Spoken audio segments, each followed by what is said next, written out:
तो कल की क्लास में जहां तक हो गया था उसके आगे से कंटिन्यू करते हैं। एक लाइन लिखो फिर आगे चलते हैं। पहले एक लाइन लिखेंगे ना, पहले एक लाइन लिखेंगे फिर इस हाफ स्टेडर प्रयोग को पूरा करते हैं। तो कल हमने नाभिक का आवेश ज्ञात कर लिया था ना, सुनना मेरी बात को ना, कल हमने नाभिक का आवेश ज्ञात कर लिया था। अब उसके आगे लिखो एक लाइन, हाफ स्टेडर के, देखो हाफ स्टेडर के प्रायोगिक वर्णन के अनुसार, हाफ स्टेडर के प्रायोगिक वर्णन के अनुसार आवेश घनत्व, आवेश घनत्व निम्न प्रकार से दर्शाया जाता है। आवेश घनत्व निम्न प्रकार से दर्शाया जाता है। सुनो, तो ये फॉर्मूला हमें डायरेक्ट ही याद रखना है, डेरिवेशन हमारे उसमें नहीं है। Rho equal to rho naught 1 plus e की power R minus capital R बट्टा ए। मैं बता देता हूं एक एक चीज इसके अंदर क्या क्या है। इस फॉर्मूले को लिख लो। अच्छा, इससे पहले कोई समीकरण थोड़ी दी होगी तो उसके बाद में नेक्स्ट समीकरण दे देना यार। अच्छा सुनो, समझ लो इस फॉर्मूले को। यहां जो कैपिटल आर है ये है नाभिक की त्रिज्या। वापस सुनना क्या बोल रहा हूं मैं, कैपिटल आर क्या है, नाभिक की त्रिज्या है। स्मॉल आर नाभिक के केंद्र से दूरी है और स्मॉल ए नाभिक के पृष्ठ की मोटाई है। तीन चीजें हैं यहां पे, वापस सुन लो। जहां कैपिटल आर क्या है, नाभिक की त्रिज्या है। सुनो, एक ग्राफ बनेगा, ग्राफ वो इंपॉर्टेंट है समझना ना।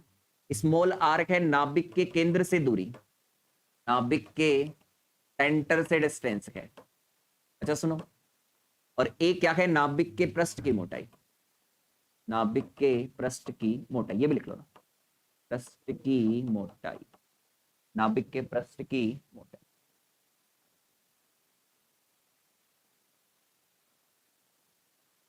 नाभिक के पृष्ठ की मोटाई।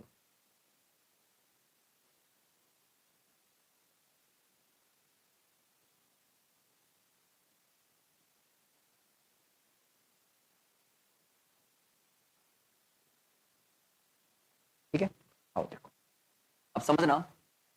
अब अपन कंडीशन लगाते हैं। कंडीशन क्या, यदि स्मॉल आर बराबर कैपिटल आर हो तो, समझना, अगर स्मॉल आर बराबर कैपिटल आर होगा तो समीकरण 4 से क्या लिख सकते हैं, समीकरण 4 से इधर लिख रहा हूं, rho equal to rho naught, divide के अंदर कितना होगा 1 प्लस आर से आर चला जाएगा 0, ई की पावर 0 1 हो जाएगा, तो ये हो गया रो नोट बटा 2, यानी 1/2 का मतलब होता है 50%। यानी प्रारंभिक अवस्था में जितना आवेश घनत्व होगा उतना आवेश घनत्व किस पर होगा, r equal to capital R पर उसका कितना रह जाएगा, 50% रह जाएगा। ये उतारो, फिर इसके बाद एक ग्राफ बनाते हैं, वो ग्राफ समझना इंपॉर्टेंट है ना। उतारो इसे।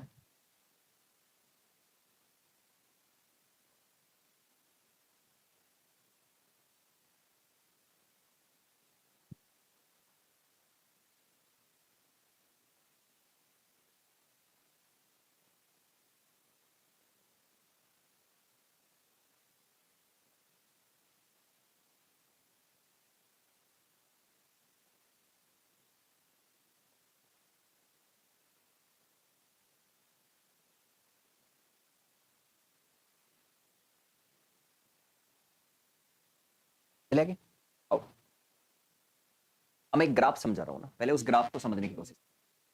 इसको तो मिटा देता हूं, इधर चेक करना, देखो इधर ध्यान देना ना, ग्राफ कैसे करना। एक तरफ आवेश घनत्व होगा और एक तरफ नाभिक के केंद्र से दूरी होगी। एक तरफ आवेश घनत्व, एक तरफ नाभिक के केंद्र से दूरी। इधर तो ले लेते हैं अपन आवेश घनत्व, इसको अपन किससे रिप्रेजेंट करते हैं, रो से। चलो, और ये है नाभिक के केंद्र से दूरी है आर, है ना। ओके, अभी जो फॉर्मूला हमने लिखा था वो ये था, समझना, रो बराबर रो नॉट 1 प्लस ए की पावर आर माइनस आर बट्टा ए है। अच्छा सुनो, इधर अब चेक करना, होता क्या है कि हम यहां पर सबसे पहले ये कहते हैं कि आर बराबर कैपिटल आर पर, आर बराबर किस पर, कैपिटल आर पर। तो आर बराबर कैपिटल आर पर जो आवेश घनत्व है वो पहले का कितना रह जाता है, आधा रह जाता है, यानी पहले का कितना रह जाता है, 50% रह जाता है। तो अब सुनना, प्रारंभ में क्या होता है, प्रारंभ में हमारे पास में जो आवेश घनत्व है, ढंग से समझना, प्रारंभ में जो हमारे पास में आवेश घनत्व है वो पहले आर के मानों के लिए तो क्या रहता है, नियत रहता है। और जैसे ही अपन नाभिक की त्रिज्या कितनी होती है, कैपिटल आर, यानी स्मॉल आर बराबर कैपिटल आर आता है, तो जो आवेश घनत्व होता है वो पहले का कितना रह जाता है, वो पहले का आधा रह जाता है। यानी प्रारंभिक अवस्था में तो धारा घनत्व कैसा होता है, नियत होता है लगभग इस तरीके से। फिर इसके बाद में कुछ ऐसी स्थिति आती है, समझना, समझो। इधर जो आवेश घनत्व है, कोई पॉइंट ले लेते हैं अपन, इस जगह एक लाइन से दिखा देते हैं, इधर चेक करना, ये वाली जगह, इस वाली जगह जो आवेश घनत्व है वो मैं बोल देता हूं पहले का कितना है, आधा है। पहले का आधा होने का मतलब हो गया रो नोट का कितना प्रतिशत, 50%। अच्छा, 1/2 को 0.5 भी तो लिख सकते हैं, तो मैं इधर बोल देता हूं आवेश घनत्व कितना है, 0.5 आर नोट है, 0.5 रो नोट है, सॉरी ना। अब सुनो, ये कौन सी जगह होगी, ये वो वाली जगह होगी जहां पर स्मॉल आर बराबर कितना होगा, कैपिटल आर होगा। यहां पर स्मॉल आर बराबर क्या होगा, कैपिटल आर होगा। अच्छा, एक जगह और दिखा देते हैं, यहां आवेश जो घनत्व है ना, इस जगह ये आवेश घनत्व क्या है, 90% है, तो 0.9 रो नोट हो गया। तो सुनो, इधर आवेश घनत्व की बात करें, इधर आवेश घनत्व अपन बोल देते हैं कितना है, 0.1 रो नोट, यानी 10% है। तो अब मेरी बात सुनना, इधर आवेश घनत्व कितना है, 90% है, और इधर आवेश घनत्व कितना है, 10% है। इधर तो कितना है, 90%, इधर कितना है, 10%। देखो प्रारंभ में तो आवेश घनत्व क्या रहता है, नियत रहता है। फिर इसके बाद में इस जगह आवेश घनत्व कितना हो जाता है, आधा हो जाता है। तो मैंने कुछ जगह ये बता दी कि यहां पर आवेश घनत्व कितना है, 90% है, और यहां पर आवेश घनत्व कितना है, आपका 10% है। तो यहां आवेश घनत्व 90% है, यहां आवेश घनत्व 10% है। तो 90% से जो 10% वाली रेंज होती है ना, 90% से 10% वाली जो रेंज होती है, यहां से लेकर यहां तक कितना है, 90%, यहां कितना है, 10%। तो ये वाली जो रेंज होती है, इसके अंदर ये वाली डिस्टेंस होती है 4.4 ए। ये कितनी होती है, 4.4 ए। अब देखो, अलग अलग पदार्थ के लिए या अलग अलग परमाणु या अलग अलग नाभिक के लिए ये जो ग्राफ होता है ना, वो अलग अलग तरीके का बन के आता है। अपन ने तो एक जनरल ग्राफ बताया है जिसके अंदर अपन को क्या बताना है कि आर बराबर कैपिटल आर पर आवेश घनत्व कितना रह जाता है, 50% रह जाता है, और 90% से 10% तक परिवर्तित होने के लिए ये जो मोटाई है वो कितनी है, 4.4 ए है। एक बार ये ग्राफ बनाओ, लाइन लिखवाते हैं इसकी।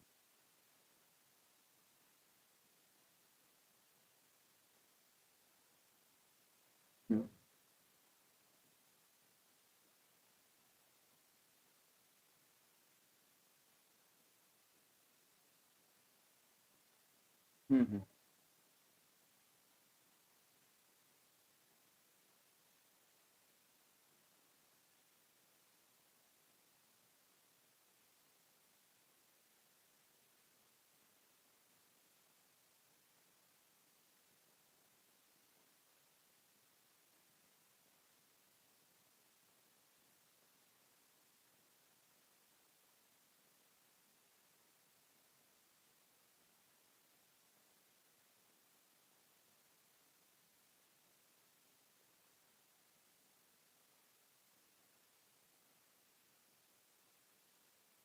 इधर लो, नोट कर ले।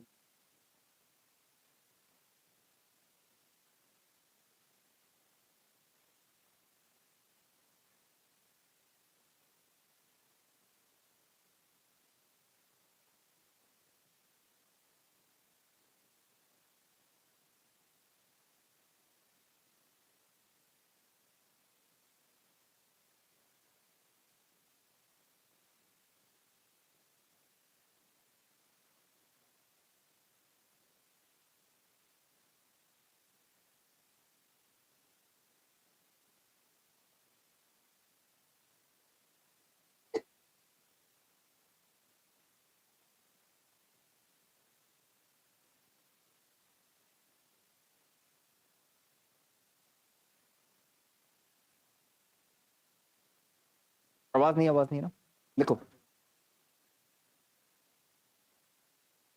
देखो, अतः नाभिक के केंद्र से, अतः नाभिक के केंद्र से पृष्ठ तक जाने पर, अतः नाभिक के केंद्र से पृष्ठ तक जाने पर आवेश घनत्व लगभग नियत रहता है। आवेश घनत्व लगभग नियत रहता है और स्मॉल आर बराबर कैपिटल आर पर, और स्मॉल आर बराबर कैपिटल आर पर,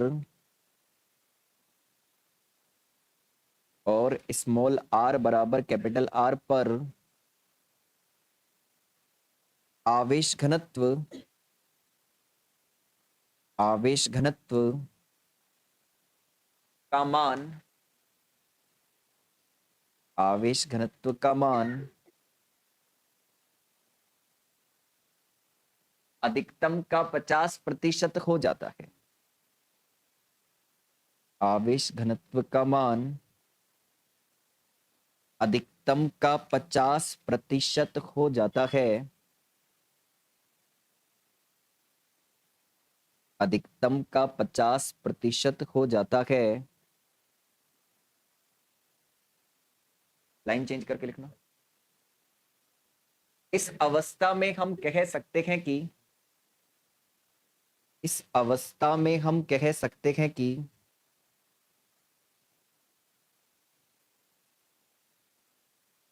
आवेश घनत्व के मान में अधिकतम परिवर्तन, इस अवस्था में हम कह सकते हैं कि आवेश घनत्व के मान में अधिकतम परिवर्तन पृष्ठ के आसपास होता है। पृष्ठ के आसपास होता है,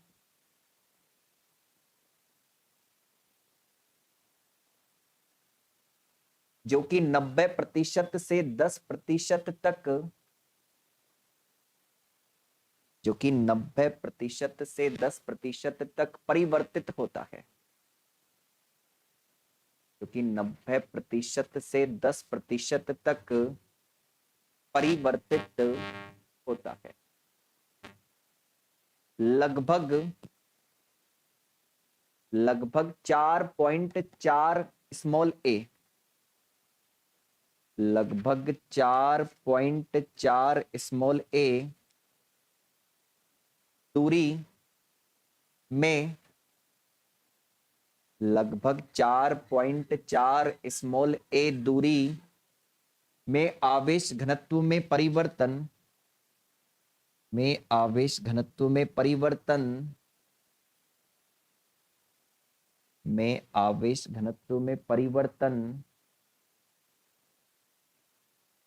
90% से 10% तक होता है। 90% से 10% तक होता है।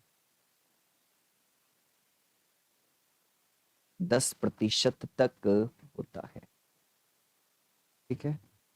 अच्छा, अब सुनो, एक सवाल लिखो।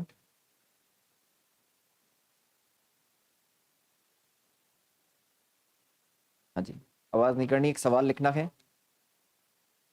एक बेलनी है, न्यूमेरिकल लिखो। एक बेलनी है, एक बेलनी है स्थिर वैद्युत ऊर्जा फिल्टर में, एक बेलनी है स्थिर वैद्युत ऊर्जा फिल्टर में प्लेटों के बीच की दूरी 5 सेंटीमीटर, प्लेटों के बीच की दूरी 5 सेंटीमीटर तथा त्रिज्या 5 मीटर है, तथा त्रिज्या 5 मीटर है। इस फिल्टर से, इस फिल्टर से एक mega electron volt, 1 mega electron volt MEV, एक 1 ME के, लिखना C++ आयन, C++ आयन प्राप्त होते हैं तो इनकी प्लेटों के मध्य विभवांतर कितना होगा? तो इनकी प्लेटों के मध्य विभवांतर कितना होगा? तो इनकी प्लेटों के मध्य विभवांतर कितना होगा? देखो, हमने जब द्रव्यमान स्पेक्ट्रोग्राफ पढ़ा था तो वहां एक वृत्तीय चाप था, और ये जो धनायन का पुंज होता है इस वृत्तीय चाप में क्या करता है, सॉरी, इस बेलनाकार नली में गति करता है। तो बेलनाकार नली में गति करने के लिए हमने कंडीशन बताई थी कि आवश्यक अभिकेंद्रीय बल उसे किससे प्राप्त होता है? बताओ। आवश्यक अभिकेंद्रीय बल विद्युत बल से प्राप्त होता है। अच्छा, आवश्यक अभिकेंद्रीय बल कितना था? mv² था। ओके, किससे मिला था? विद्युत बल से। विद्युत बल क्या था? Ne/E था। ठीक है, क्यू ई होता है क्यू बराबर Ne। ओके, अब सुनो, अब इस आर को मैंने इधर भेजा था, तो mv² बराबर आ गया था Ne/R आ गया था। अच्छा, 2 का भाग लगा देते हैं तो ये क्या हो जाता है? ऊर्जा। तो ये ऊर्जा हो गई, और इस ऊर्जा को मैं E से रिप्रेजेंट कर देता हूं। ठीक है, तो ये हो गया NE/R/2। ये विद्युत क्षेत्र वाला E है, ये ऊर्जा वाला E है। और V में क्या संबंध होता है? E=V/D। तो फाइनली, हाँ एन लिख देंगे ना, तो फाइनली फॉर्मूला क्या बन जाता है? फॉर्मूला बन जाता है E ऊर्जा बराबर NE/VR/2D। ये फॉर्मूला लगेगा। इस फॉर्मूले का उपयोग करके डेरिवेशन, सॉरी, ये न्यूमेरिकल सॉल्व होगा। लिखो एक लाइन लिखना सॉल्यूशन के अंदर। ऊर्जा फिल्टर से निर्गत आयनों की, ऊर्जा फिल्टर से निर्गत आयनों की, ऊर्जा फिल्टर से निर्गत आयनों की गतिज ऊर्जा, ऊर्जा फिल्टर से निर्गत आयनों की गतिज ऊर्जा, आओ देखो, E बराबर क्या यूज करेंगे अपन? NE/VR/2D। हमसे विभवांतर पूछा है भी, ये हो जाएगा NE/R/ कितना हो जाएगा? 2D इंटू E हो जाएगा। समीकरण नंबर देंगे 1, इसे उतार लो और इसके अंदर मान रखना है। मान कैसे रखेंगे? क्या?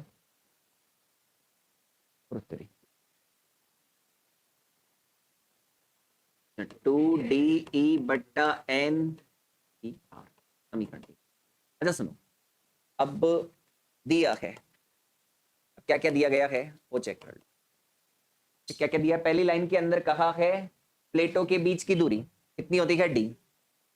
प्लेटों के बीच की दूरी कितनी होती है? D कितनी दे रखी है? 5 सेंटीमीटर, यानी 5 × 10⁻² मीटर। ओके, आगे चलते। इसके बाद में नेक्स्ट क्या दिया हुआ है? त्रिज्या R कितना दे रखा है? 5 मीटर। ओके, इसके बाद में क्या दे रखा है? अच्छा, 1 मिलियन इलेक्ट्रॉन वोल्ट, यानी ऊर्जा कितनी दे रखी है? चेक करो, 1 मिलियन इलेक्ट्रॉन वोल्ट। अच्छा, पहले तो इलेक्ट्रॉन वोल्ट में कन्वर्ट कर लो, और फिर जूल में कन्वर्ट करते हैं तो गुणा कर देते हैं किससे? 1.6 इंटू 10⁻⁻19 से, तो ये जूल में कन्वर्ट करती है, और ऊर्जा हमेशा जूल में रखी जाती है ना। 1.6 इंटू 10⁻13 जूल हो गया। अच्छा, और आगे किसकी जरूरत है? डी हो गया, ई हो गया, ई हो गया। अच्छा, ई कितना होता है? ई का मान, स्मॉल ई का मान, स्मॉल ई का मान होता है 1.6 इंटू 10⁻⁻19 गुलाम। अच्छा, अब बचा एन। C++ दो दो एन है। ओके, अब मान रख दो इसके अंदर ये सारे और सोल्व कर दो। विभवांतर बता दो कितना है?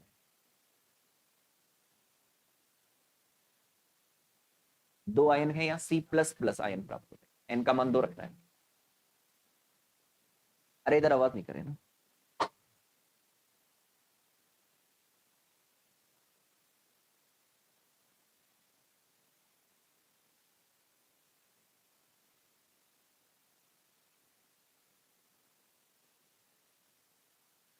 आवाज मत करो।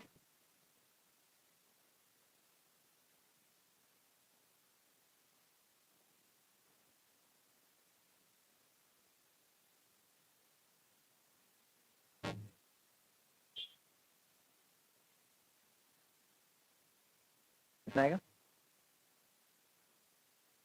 कर लेता हूं।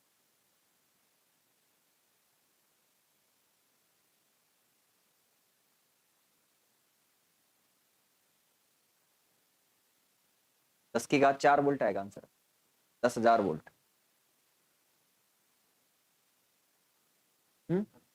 10 की पावर 4 वोल्ट इसका आंसर आएगा, 10,000 वोल्ट इसका आंसर आएगा भैया ना।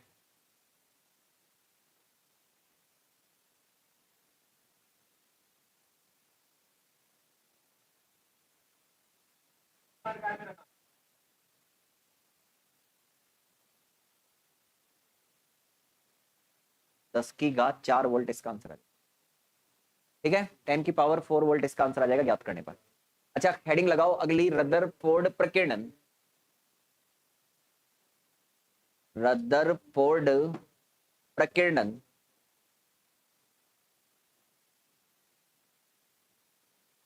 अरे आवाज नहीं करे ना। हेडिंग लगाइएगा रदरफोर्ड प्रकीर्णन। तो सुनो, हाँ सुनो ना। तो रदरफोर्ड प्रकीर्णन के अंदर क्या किया गया था? सबसे पहले, काफी बड़ा डेरिवेशन है, तो एक सोने की पतली फिल्म ली गई थी ना, स्वर्ण नाभिक की पतली फिल्म, सोने की पतली फिल्म ली गई थी। पतली फिल्म का मतलब 10 की पावर -7 मीटर। मोटाई कितनी है? 10 की पावर -7 मीटर। यानी 1 मीटर के नीचे किसका भाग लगेगा? 10 की घात 7 का भाग लगेगा। ठीक है ना? इतनी उसकी क्या थी? मोटाई। उस पर किसको आपतित किया था? अल्फा कणों को आपतित किया था। अल्फा कण क्या होते हैं? हीलियम के द्विआयनित हीलियम के नाभिकी क्या कहलाते हैं? अल्फा कण होते हैं। उनको इस पर आपतित किया था और प्रयोग से कुछ निष्कर्ष निकले थे। पहले अपन उतना करेंगे, फिर इसके लिए मैथमेटिकल डेरिवेशन है जो फर्स्ट ईयर के अंदर भी है, थर्ड ईयर के अंदर भी है। बहुत सारे मेथड हैं ज्ञात करने का, इसी मेथड से इसका मैथमेटिकल डेरिवेशन कंप्लीट कर देंगे। तो इस प्रयोग के अंदर सोने की पतली फिल्म पर अल्फा कणों को आपतित किया गया था। लिखो ये बात, काफी बड़ा टॉपिक है ना। रदरफोर्ड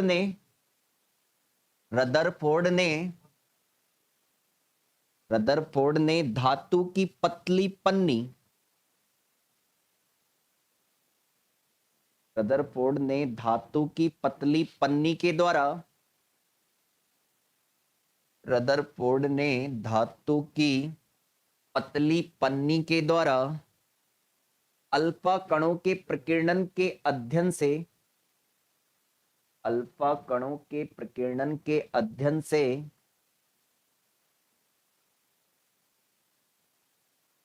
नाभिक की खोज की, नाभिक की खोज की। लाइन चेंज करके लिखना, रदरफोर्ड प्रकीर्णन प्रयोग के,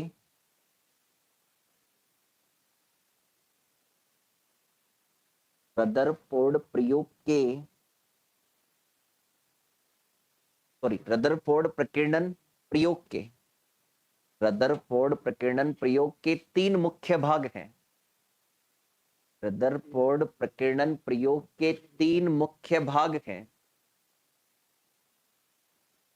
पहला लिखना अल्फा कणों का स्रोत, फर्स्ट लिखना अल्फा कणों का स्रोत, फर्स्ट लिखना अल्फा कणों का। लिखो इसके अंदर स्रोत के तौर पे क्या यूज करते हैं, लिखो।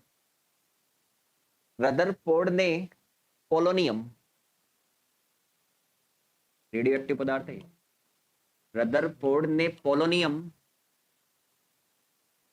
को अल्फा कण स्रोत के रूप में प्रयुक्त किया। रदरफोर्ड ने पोलोनियम को अल्फा कण स्रोत के रूप में प्रयुक्त किया, क्योंकि पोलोनियम रेडियो एक्टिव पदार्थ है, क्योंकि पोलोनियम रेडियो एक्टिव पदार्थ है।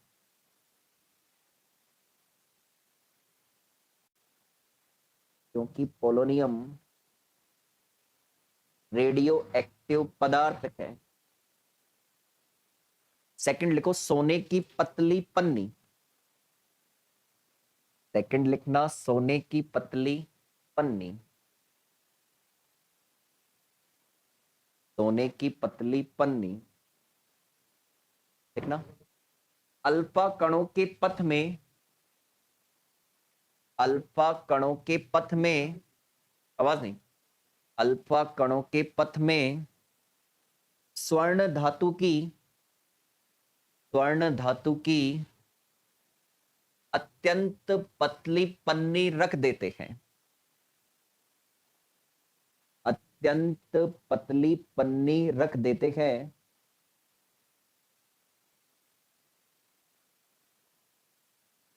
जिसकी मोटाई लगभग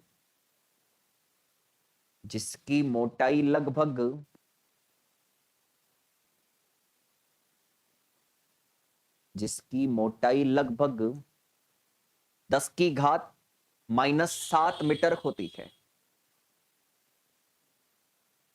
10⁻⁻7 मीटर होती है। तीसरा लिखो जीएम गणित्र। जीएम गणित्र इसको बोलते हैं गाइगर मूलर गणित्र। यूनिट नंबर 3 के अंदर डेरिवेशन है पूरा। गाइगर मूलर गणित्र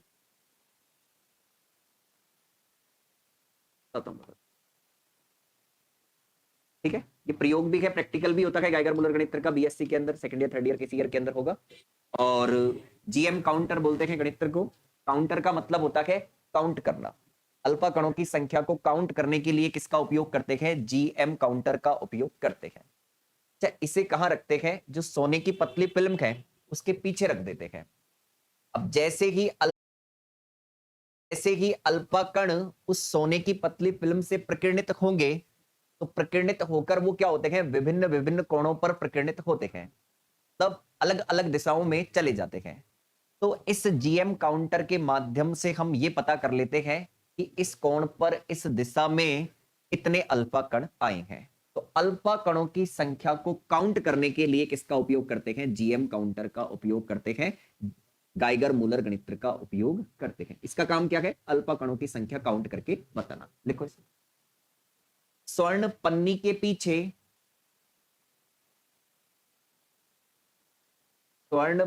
पीछे जीएम गणित्र को स्वर्ण पन्नी के पीछे जीएम गणित्र को प्रयुक्त किया जाता है। जीएम गणित्र को प्रयुक्त किया जाता है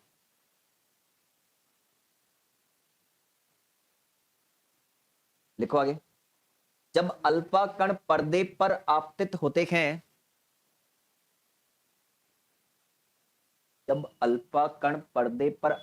अच्छा पर्दे पर कब पहुंचेंगे? पन्नी से प्रकीर्णन होने के बाद में ना। जब अल्फा कण पर्दे पर आपतित होते हैं तो इस अवस्था में हम गणित नहीं है ना, इस अवस्था में हम गणित्र को विभिन्न कोणों पर घुमाकर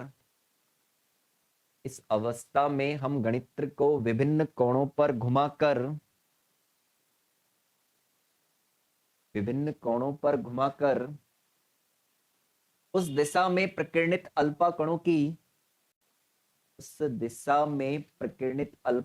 की संख्या ज्ञात कर लेते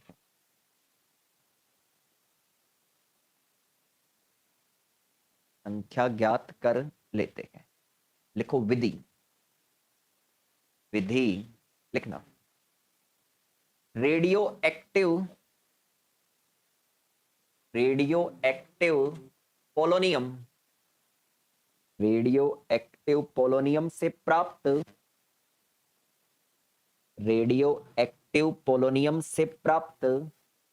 अल्फा कण ब्रैकेट के अंदर ऐसे लिख लो, हीलियम प्लस, ब्रैकेट के अंदर लिख लेना हीलियम प्लस प्लस को अत्यंत पतली सोने की पन्नी पर आपतित किया जाता है। तो अत्यंत पतली सोने की पन्नी पर आपतित किया जाता है। फिर उससे विभिन्न दिशाओं में फिर उससे विभिन्न दिशाओं में, फिर उससे विभिन्न दिशाओं में बंद हो जाएगा, तो लगा चार्ज लगा।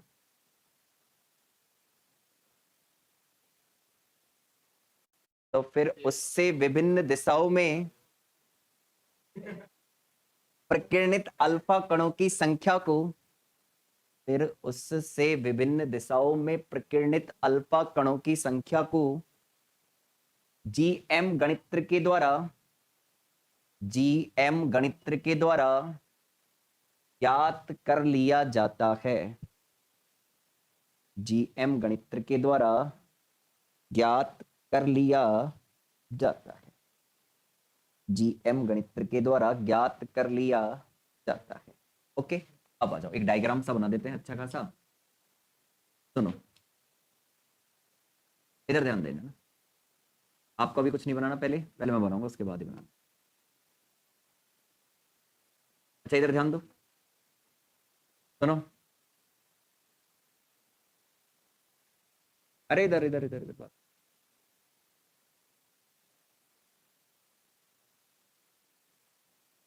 ठीक है,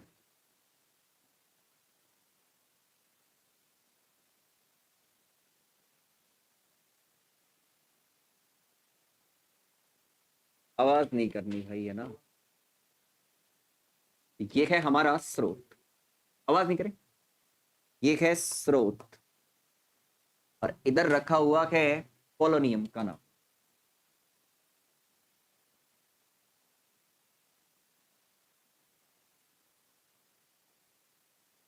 पोलोनियम। तो यहां से अल्फा कण निकलेंगे और वो अल्फा कण कहां आपतित होते हैं? वो अल्फा कण आपतित होते हैं अत्यंत पतली सोने की पन्नी। एक तरीके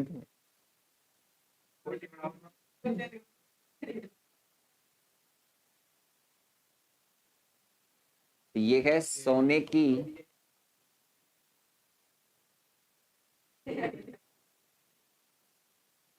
सही बात है,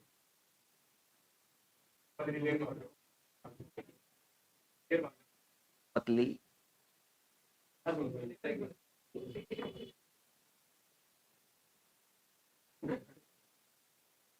हाँ जी। अच्छा सुनो, अब वो यहां से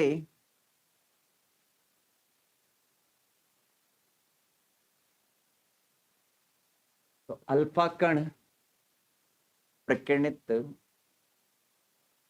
आपतित अल्फा कण,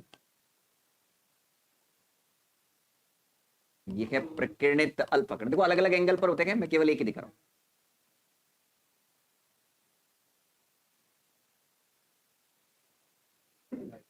ऐसे वाले ने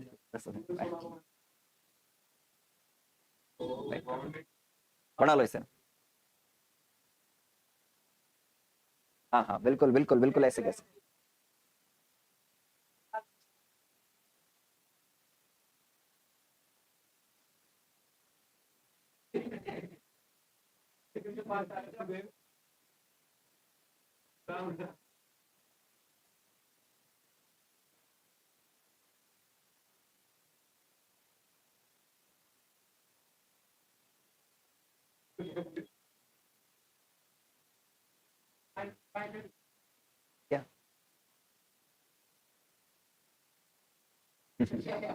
क्या लगाओ काम के नीचे।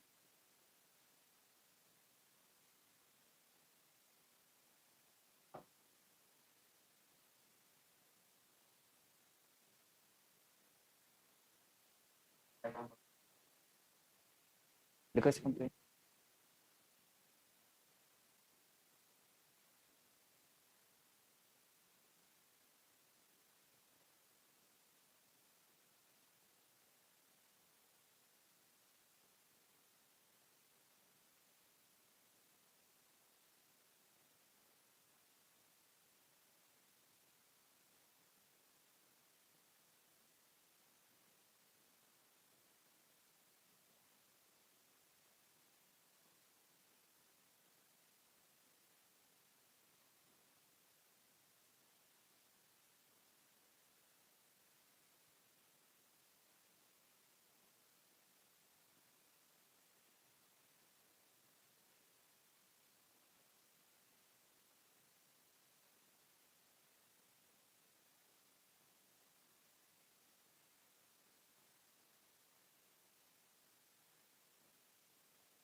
चलेगा?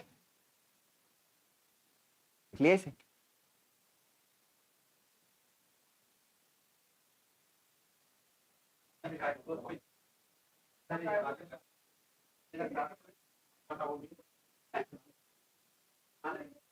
अरे इधर लिख लिया?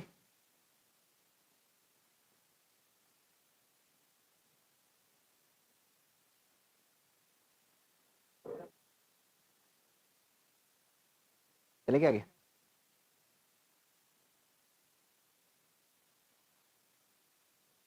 लिखो निष्कर्ष।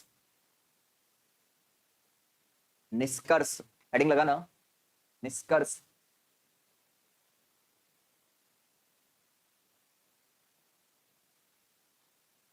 नील्स बोर कौन है?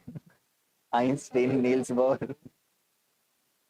नील्स बोर कह रहा है कि संडे को होगी क्लास, आइंस्टीन उसका समर्थन कर रहा है।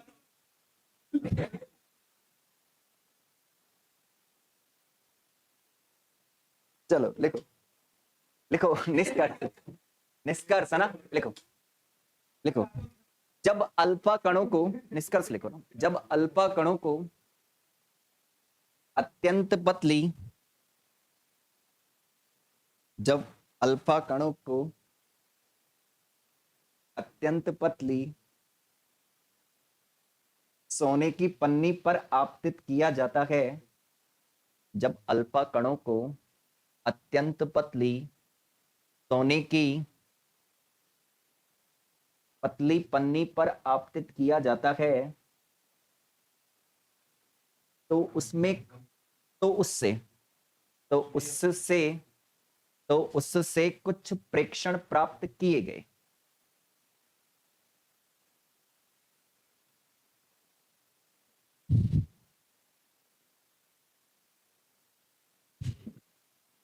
तो उससे कुछ प्रेक्षण प्राप्त किए गए। पहला लिखना, अधिकांश अल्फा कण, ज्यादातर अल्फा कण ना, अधिकांश अल्फा कण अपनी प्रारंभिक स्थिति की दिशा में सीधे ही चले जाते हैं।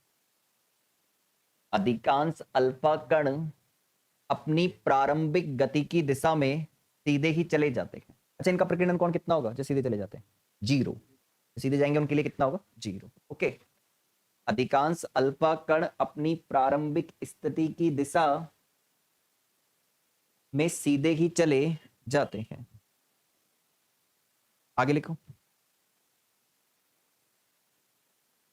Second point.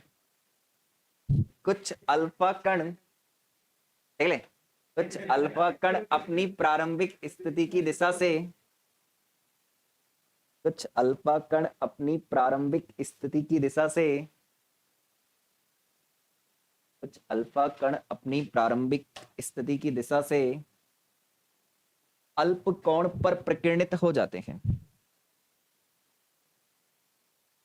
अल्प कोण पर प्रकीर्णित हो जाते हैं। अल्प कोण का मतलब हो गया थीटा का मान 90 डिग्री से कम होगा। ओके, देखना तीसरा पॉइंट, बहुत ही कम कणों का प्रकीर्णन, बहुत ही कम कणों का प्रकीर्णन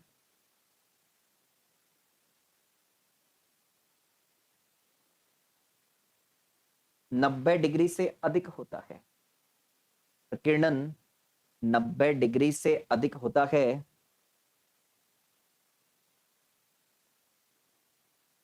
यहां तक कि, यहां तक कि कुछ कणों, कुछ कण, कुछ कण अपनी ही दिशा में वापस लौट आते हैं। यहां तक कि कुछ कण अपनी ही दिशा में वापस लौट आते हैं। तो देखो क्या निष्कर्ष बता रखे हैं, ज्यादातर कण सीधे चले जाते हैं, कुछ कण क्या होते हैं 90 डिग्री के कोण पर प्रकीर्णित होते हैं, बहुत कम कोण क्या होते हैं 90 डिग्री से अधिक कोण पर प्रकीर्णित होते हैं, यहां तक कि 10,000 में से कोई एक कण क्या होता है वापस भी बैक हो जाता है। आगे लिखो, लाइन और पैराग्राफ चेंज करके। अतः इन परिणामों के आधार पर,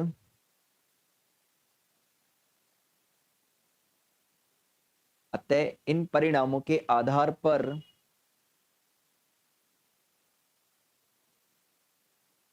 कुछ निष्कर्ष दिए गए, इस परिणाम अर्थात इन परिणामों के आधार पर कुछ निष्कर्ष दिए गए। पहला लिखो निष्कर्ष, पहला निष्कर्ष लिखना। अब इनके आधार पर भी निष्कर्ष निकला, ये तो प्रयोग के निष्कर्ष थे, प्रयोग किया अपन ने तो प्रयोग में क्या क्या हुआ वो निष्कर्ष है। अब इससे नाभिक के क्या निष्कर्ष निकले हैं, नाभिक की क्या जानकारी निकली है वो निष्कर्ष। पहला पॉइंट लिखो, प्रत्येक नाभिक पर प्लस जेड ई धनावेश होता है। प्रत्येक नाभिक पर प्लस जेड ई धनावेश होता है तथा परमाणु का समस्त धनावेश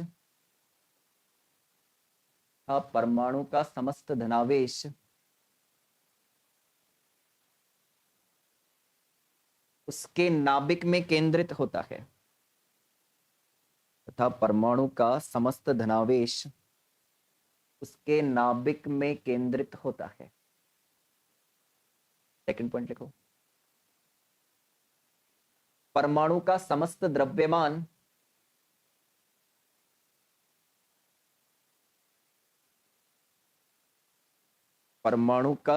द्रव्यमान उसके नाभिक में ही केंद्रित होता है, उसके नाभिक में ही केंद्रित होता है।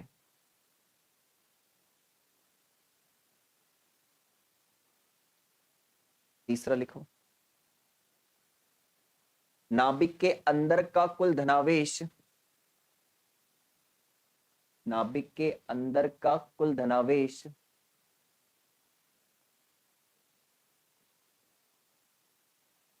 नाभिक के बाहर के ऋणावेश के समतुल्य होता है। नाभिक के अंदर का कुल धनावेश नाभिक के बाहर के ऋणावेश के समतुल्य होता है।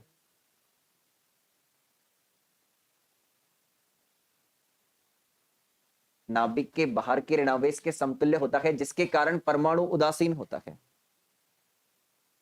इसके कारण परमाणु उदासीन होता है।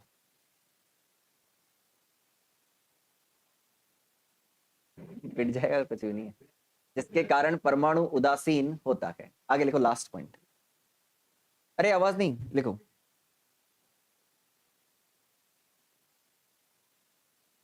नाभिक के चारों ओर अति अल्प द्रव्यमान के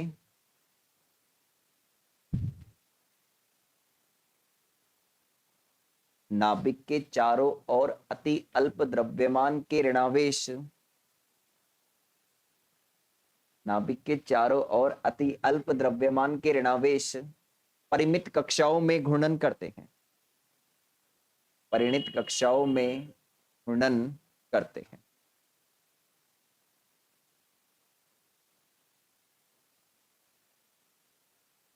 परिमित कक्षाओं में घूर्णन करते हैं। चलो आज इसके बाद में कल करेंगे।